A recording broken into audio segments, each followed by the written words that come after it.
నమస్తే, welcome to mid debate. సరిగ్గా 25 రోజులుగా దేశ రాజధాని ఢిల్లీ వీధులు యువత ఆక్రోశంతో, విద్యార్థుల నినాదాలతో హోరెత్తిపోతున్నాయి. పార్టీలకు, రాజకీయాలకు అతీతంగా విద్యార్థులు, యువత తమ భవిష్యత్ కోసం, న్యాయం కోసం కథం తొక్కుతున్నారు. విద్యా వ్యవస్థలో పారదర్శకత, జవాబుదారీతనం రావాలని, విద్యా విధానంలో సమూల సంస్కరణలు చేపట్టాలని డిమాండ్ చేస్తూ జంతర్ మంతర్ వేదికగా యువశక్తి గలమెత్తోంది. హక్కుల కోసం పోరాడుతున్న విద్యార్థులకు మద్దతుగా సామాజిక కార్యకర్త సోనం వాంగ్చుక్ చేపట్టిన నిరాహార దీక్ష దేశవ్యాప్తంగా పెద్ద సంచలనంగా మారింది.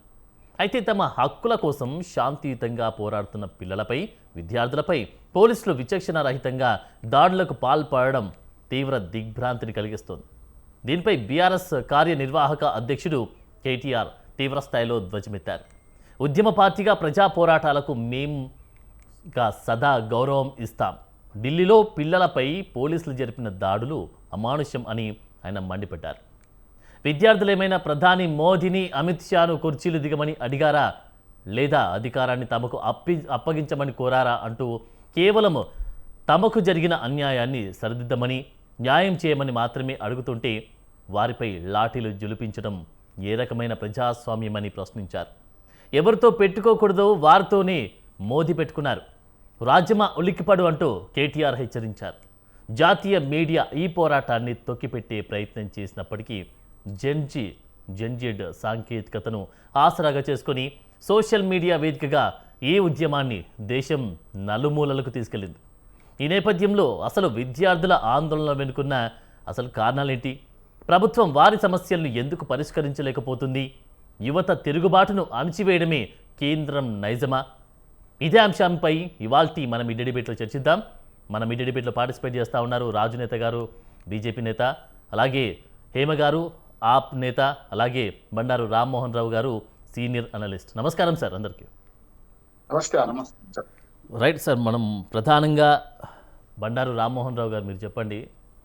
మొత్తానికి ఒకవైపేమో విద్యార్థులపై లాఠీచార్జ్ జరుగుతూ ఉంది, పిల్లలపై లాఠీచార్జ్ జరుగుతూ ఉంది. దాంతోపాటు మెయిన్గా ఇప్పుడున్నటువంటి సిచ్యువేషన్లో ఈ లాఠీచార్జీలు జరుగుతూ ఉన్నాయి, గందరగోళం నడుస్తూ ఉంది. మోదీ ప్రభుత్వం దిగి రావాలి, ఖచ్చితంగా మా డిమాండ్స్ని పరిష్కరించాలి, ఇక్కడ ఉన్నటువంటి పరిస్థితి మొత్తం క్లియర్ చేసేటువంటి ప్లాన్ అయితే చేయాలి అనేటువంటి ఆలోచనలు వస్తూ ఉన్నాయి. కానీ ఎక్కడి నుంచి ఎక్కడ చర్చ పెట్టాలి, ఏ విధంగా చర్చ పెట్టాలి, మరొక వైపేమో ధర్మేంద్ర ప్రధాన్ని రాజీనామా చేయాలి అనేటువంటి పక్కా ప్రణాళికతో వస్తున్నటువంటి వైనం కనిపిస్తూ ఉంది. అందరూ, ఇటు విద్యార్థి సంఘాలే కావచ్చు, పార్టీలే కావచ్చు, లేకపోతే పిల్లల తల్లిదండ్రులే కావచ్చు, ప్రధానంగా ఆ డిమాండ్ అయితే వినిపిస్తూ ఉంది. ఈ డిమాండ్ ఒకవేళ రాజీనామానే కరెక్ట్ డిసిషనా, లేకపోతే ఇంకా ప్రత్యామ్నాయ మార్గాలు ఉన్నాయా? దీనికి సంబంధించి మీరేమంటారండి రామ్మోహన్ రావు గారు? ఆనంద్ గారు, మీకు మిత్రుడు రాజనేత గారికి, అట్లాగే సోదరి హన్న గారికి, ప్యానల్లో ఉన్న మిత్రులు నమస్కారం. స్వాతంత్ర టీవీ ప్రేక్షకులు నమస్కారం. ఈ పాపం ఎవరిది, శాపం ఎవరికి అంటే, శాపం విద్యార్థులకు, ప్రజా సంఘాల వారికి, పాపమేమో ముగ్గురు అంటున్నారు. ఒకటి, నేరపూరిత నిర్లక్ష్యం వహించిన కేంద్ర ప్రభుత్వాన్ని, ప్రతిపక్షాల వైఫల్యం చెందిన చోట ఇటువంటి ఉద్యమాలు వస్తాయి.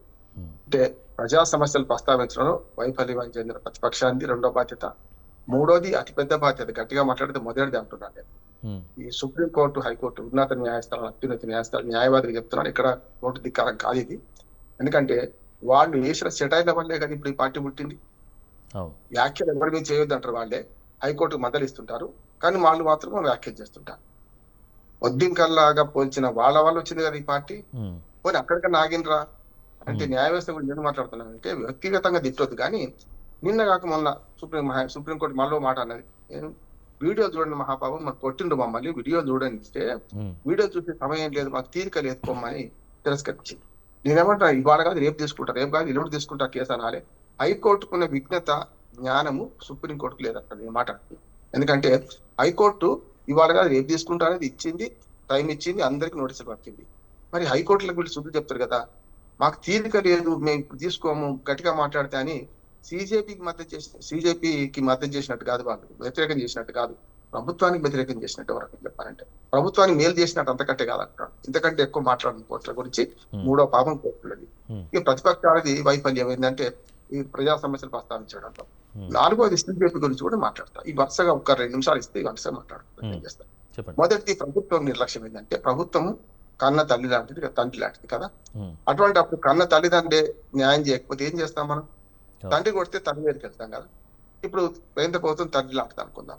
ఉమ్, కొడితే ఎవరి దగ్గరికి వెళ్ళింది ఇప్పుడు ఈ పిల్లలు? సుప్రీంకోర్టుకు పోయి ఉమ్, తల్లి లాంటి సుప్రీంకోర్టు. అంటే తెలుగులో సామెత ఉంది ఆనంద్ గారు, కన్న తల్లి దయ్యం అయితే తొట్లగట్టి దిక్కేవాడు. అదే జరిగింది. సుప్రీంకోర్టుకు పోతే వాళ్ళేమో మీరు చూసి తీర్కలేదు, మాకు ఇప్పుడు సమయం వృధా చేయకండి నేను తిడితే మరి ఎవరి దగ్గర పోలే వాళ్ళు పిల్లలు. రెండు మూడోది ఏమంటారు అంటే కేంద్ర ప్రభుత్వం నేరపూరిత నిర్లక్ష్యం ఎందుకు అంటున్నారంటే సోనం వాంగ్చుక్ సరిగ్గా 28 జూన్ నాడు మందు పెట్టిండు కదా. ఇప్పుడు ఏదైతే కాళ్ళు దిగి వచ్చిండ్రో ఈ మాట్లాడుతున్నారు, ఇవాళ దిగి అన్ని మాట్లాడుతున్నారు కదా. ఉమ్, రేపు చర్చలో ఏమన్నారు? ధర్మేంద్ర ప్రధాన్ రాజీనామా రేపటిగా ఆలోచన చేస్తామన్నారు, ఉమ్, పార్లమెంట్ లో చర్చిస్తామంటున్నారు, దీని మీద పరిహారం ఇస్తామంటున్నారు కదా. ఇవన్నీ వాళ్ళు అడిగిన మొదటి నుంచి ఇవి అడిగింది కదా, ఒక్క రాజీనామా తప్ప మిగతా అన్ని అయితే ఇప్పుడు పరిష్కారం అవుతున్నాయి కదా. ఉమ్, ఈ మాటనే అప్పుడు ఎందుకు మాట్లాడలేదు అంటున్నాడు. ఎందుకంటే సోనం వాంగ్చుక్ నిరాదీక్ష చేసేబట్టి ఈ వాటికి 25 రోజులు. 25 రోజులు అంటే 5 రోజులు అయితే హాస్పిటల్ ఉన్నాను కదా. ఆ 20 రోజులుగా నా ఆత్మస్థైర్యంతో నేను ఉంటాను, రేపు పొద్దున చలో పార్లమెంట్ పోదాము, మీరందరూ ఉండండి, నేను బతికే ఉంటానని అన్నాడు కదా. ఉమ్, అన్నప్పుడు అయినా కనీసం జంతర్ మంతర్కి వెళ్ళకపోయినా ఇప్పుడు సిజేపీ పార్టీ అభ్యర్థులు మన మన వాళ్ళు పిలిచి మాట్లాడుతున్నారు కదా. అదే మాట 15 రోజులు 20 రోజుల కింద చేస్తే ఏమయ్యేది అంటున్నాను. అంటే ఇప్పుడు ఏమైంది?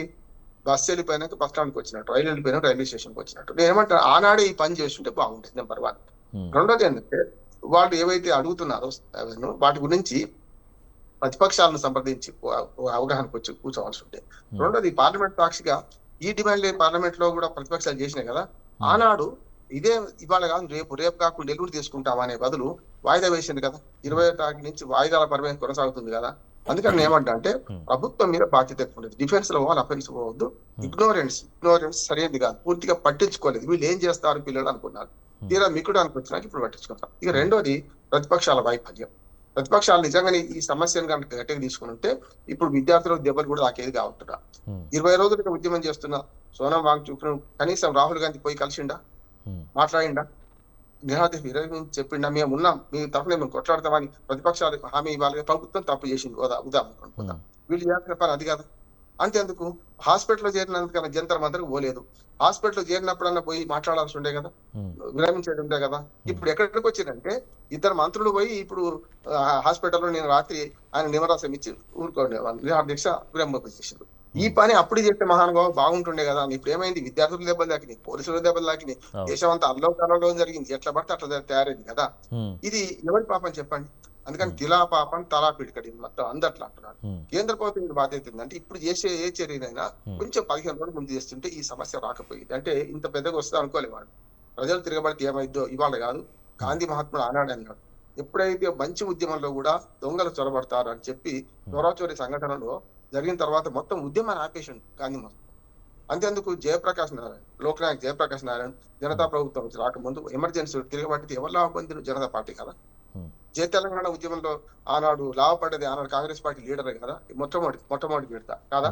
తర్వాత మరకష ఉద్యమంలో ప్రజలు చీమలు పెట్టిన పుట్టలు పాములు దూరినట్టు రాజకీయ నాయకులు దూరి వాళ్ళ తెలంగాణ ఏమైంది చూస్తారేమో. అందుకని ఏమంటున్నా అంటే ఇది ఒక్కటే కాదు, ప్రతి దగ్గర కూడా ఇదే జరిగింది. ఇప్పుడు రాజకీయాలు వాళ్ళలో రాజకీయాల సుడిగుండలో ఈ ఉద్యమం చిక్కుకుంది. నేను సిజేపీ ఉద్యమకారులకు ఒక విజ్ఞప్తి చేస్తున్నా ఏంటంటే వాళ్ళు కూడా ఈ రాజకీయాల వలలో పడకండి నెంబర్ 1. రెండోది సంఘ విద్రోహ శక్తులను చేరదీయకండి. ఇప్పుడు బీజేపీ కొన్ని ఆరోపణలు చేస్తున్నది, వాటన్నిటి మన సమాధానం చెప్పాల్సిన బాధ్యత అయితే ఉద్యమకారులది కదా. ఉదాహరణకు ఆ ఉద్యమంలో సంబంధం లేని విషయాలు ఎందుకు మాట్లాడుతున్నారు వీళ్ళు? 370 ఆర్టికల్ గురించి నీకెందుకు, రామ మందిరం గురించి నీకెందుకు, రాముడిని సీతను తిట్టడం నీకెందుకు? దాంతో పాటు చెప్తున్నారు కదా శ్రీలంక, బంగ్లాదేశ్, నేపాల్ జరిగిన పరిణామాలు ఇక్కడ వస్తాయని హెచ్చరిస్తున్నారు. తప్పు కదా. మన భారతదేశంలో ఎట్టి పరిస్థితి జరగదు. ఆ చిన్న దేశాలు అక్కడ వేరే పరిస్థితి. అంటే ఇవాళ ఏమైందంటే ఆఖరికి ప్రతిపక్షాలు కూడా దీన్ని సమర్థిస్తూ అక్కడికి పోయి ఉద్యమం చేస్తాం మేము. మన ఇప్పుడు ఇంతకుముందు కేటీఆర్ అనడానికి నైతిక అర్హత ఆయనకు లేదంటున్నా కేటీఆర్. ఎందుకంటే వాళ్ళ హయాంలో ఎన్ని లీకేజీలు తెలుసు కదా, మా పేపర్ లీకేజీలు. అంతేందుకు కోదండరాం బద్దలు కొట్టినప్పుడు ఈ పౌర హక్కులు ప్రజాస్వామ్యం విలువ గుర్తురాలేదా నీకు? ఇవాళ తగుదనమ్మాని ప్రతిపక్షాలన్నీ ఇవాళ ఏకమై ఈ ఉద్యమాన్ని హైజాక్ చేసినాయి అంటున్నాను, స్పష్టంగా చెప్తున్నా. హైజాక్ చేసినాయి ఉద్యమాన్ని. ఇవాళ లేకపోతే సిజేపీ అట్లాగే స్వతంత్రంగా ఉంటుంది. ఇటువంటి సంఘ ఓకే. విద్రోహ శక్తులు రానియకపోతే మతం గురించి ఏంటి, పాటలు ఏంటిది, కథ ఏంటి, అక్కడ చూస్తే చాలా దుర్మార్గంగా అనిపిస్తుంది నాకు. ఇదంతా చూసిన వాళ్ళు బీజేపీకి ఒక అవకాశం ఇచ్చినట్టే కదా. బీజేపీ కేంద్ర ప్రభుత్వానికి సంఘ విద్రోహ శక్తులు వచ్చిండ్రు. అంతేందుకు కేంద్ర ప్రభుత్వం వైఫల్యం కూడా ఒక మాట ముగిస్తాను అందుకని. కేంద్ర ప్రభుత్వం వైఫల్యం కూడా కనపడుతుంది. 20,000 మంది వస్తామనుకుని మేము బందోబస్తు చేసామన్నారు, 1,00,000 మంది వచ్చారు. మరి రాళ్ళు ఎక్కడి నుంచి వచ్చినాయి అక్కడ? ఆ గుంపులోకి రాళ్ళు ఎక్కడి నుంచి వచ్చినాయి? పోలీసుల దగ్గర లాఠీలు ఉంటాయి, షీల్డ్లు ఉంటాయి. మరి అక్కడి నుంచి రాళ్ళు ఎందుకు పడుతున్నాయి? రాళ్ళు ఎక్కడి నుంచి వచ్చినట్టు లెక్క? ట్రాక్టర్ల కొద్ది, లారీల కొద్ది లారీ అక్కడ డంపవుతున్న రాళ్ళు అంటే రాళ్ళు అయితే పుట్టవు కదా. అది సిటీ ఎక్కడో మన ఏదో మైదానంలో జరగలేదు కదా. జంతర్ మంతర్ దగ్గర రాళ్ళు ఎక్కడి నుంచి వచ్చినాయని సమస్య, కర్రలు ఎక్కడి నుంచి వచ్చినాయి సమస్య. దీంతో పాటు ఏంటంటే వైఫల్యం 2 రకాలు కనపడుతుంది. మొదటిది సంఘటనలో ఇటు అటు 2 దగ్గర కనపడ్డారు. రెండో సంఘటన మన బుధవారం రాత్రికి ఉద్యమకారుడు అనే పేరు మీద అందరినీ అవమానిస్తారు. ఉద్యమకారుడు అనే పేరు మీద చాలా మంది లాఠీలు పట్టుకొని ఇష్టం అన్నట్టు పోలీసులను కొడుతున్నారు. ఇది మరి మంచిదేనా? నేనేమంటా అంటే ఈ పోలీసులు కూడా మనుషులే కదా. ఇప్పుడు పోలీసులు వాళ్ళ బాధ్యత ఏంది? అక్కడ దాకా పోవాలి. ఏ ప్రభుత్వం అయినా సూటిగా ప్రశ్న అడుగుతున్నారు, ప్రభుత్వ పార్టీలు పక్కన పెట్టి, ఏ ప్రభుత్వం అయినా చలో పార్లమెంట్, చలో అసెంబ్లీ అంటే ద్వారం తెరిపి ఉన్నవి రండి అని ప్రోత్సహిస్తారా, లేకపోతే ఆపుతారా? చెప్పి ఆపకపోతే శాంతి భద్రతలు తప్పనట్టే కదా, ప్రభుత్వం విఫలమైనట్లే కదా. ఎందుకంటే ఏమంటున్నా అంటే ఇప్పటికైనా తెగేదాకా లాగిండ్రు, కేంద్ర ప్రభుత్వం తెగేదాకా లాగింది. ఇప్పటికైనా ఉద్యమకారులు కూడా తెగేదాకా లాగకుండా ధర్మేంద్ర ప్రధాన్ రాజీనామా చేసినా చెయ్యకున్నా సమస్య ఇక్కడ తీరాల్సిన అవసరం ఉన్నది అంటున్నాను నేను. సమస్య తీరాలంటే మొట్టమొదటి విద్యారంగ సంస్కరణల గురించి చర్చించాలి. పేపర్ లీకేజ్ ఎట్లా కాకుండా ఉండడానికి ఏం చేయాలో ఆలోచన చేయాలి. మన సోనం వాంగ్చుక్ మంచి విద్యావేత్త, పర్యావరణవేత్త, వాళ్ళతో చర్చించి అమికబుల్ సెటిల్మెంట్ చేసుకోవడం మార్గమే. కానీ ఇప్పుడు ప్రతిపక్షాల చేతికి ప్రభుత్వం ఆయుధం ఇచ్చింది, ప్రతిపక్షాలు దాన్ని విచ్చలవిడిగా వాడుకుంటున్నాయి. ఈ రెండింటి మధ్యన ఆగమే ఏది? పిల్లలు మాత్రం మన పిల్లలే అంటున్నా నేను. వాళ్ళ జీవితాలు నాశనమైపోతున్నాయి, విద్యా వ్యవస్థ నాశనం అయిపోతుంది. కనుక దయచేసి ఇక్కడికి ముగించే ప్రయత్నం చేస్తే ఈ చర్చలు సఫలంగా కావాలని కోరుకుందాం. ఇక్కడ ముగించి పార్టీ రాజకీయాలు పక్కన పెట్టండి, నిజమైన ప్రజల మన సమస్యలు ఆలోచిస్తే బాగుంటుంది నా ఉద్దేశం. రైట్. హేమ గారితో